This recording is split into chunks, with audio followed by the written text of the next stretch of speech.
Cerca Teleeuropa sul tuo Play Store o Apple Store e scarica la nostra app. Disponibile per tutti gli utenti Android e Apple. Ti aspettiamo! In Calabria diminuiscono i consumi, le famiglie tagliano le spese, emerge dai dati della rilevazione annuale Borsino delle famiglie calabresi realizzato da Demoscopica.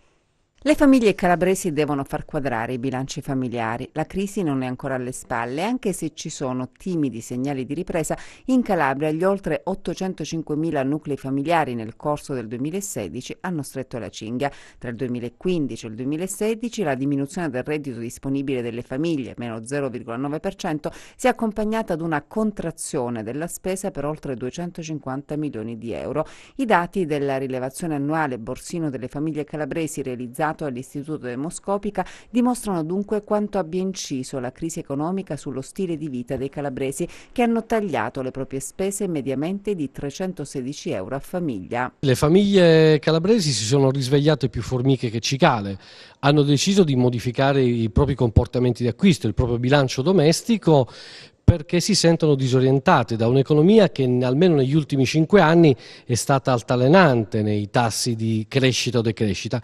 Questo ha determinato un disorientamento che ha costretto le famiglie calabresi a fare delle scelte.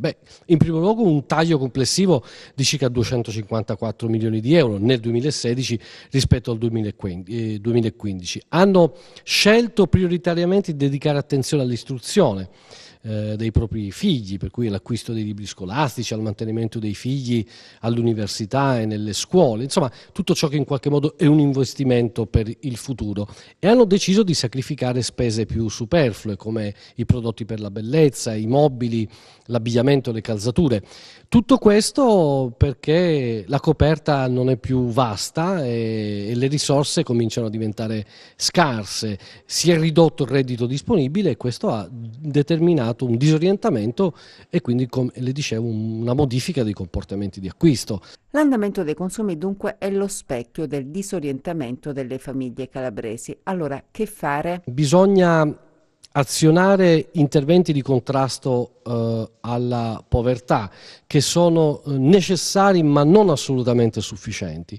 Altro suggerimento presente nel nostro studio è quello di un accordo tra la Regione e le associazioni di categoria per calmierare, cioè per abbassare i prezzi su un determinato paniere di beni di prima necessità, e in terzo, ma sicuramente l'elemento più importante, creare nuova occupazione, perché da nuova occupazione arriva reddito disponibile, arriva fiducia, arriva maggiore propensione al consumo e migliore qualità della vita.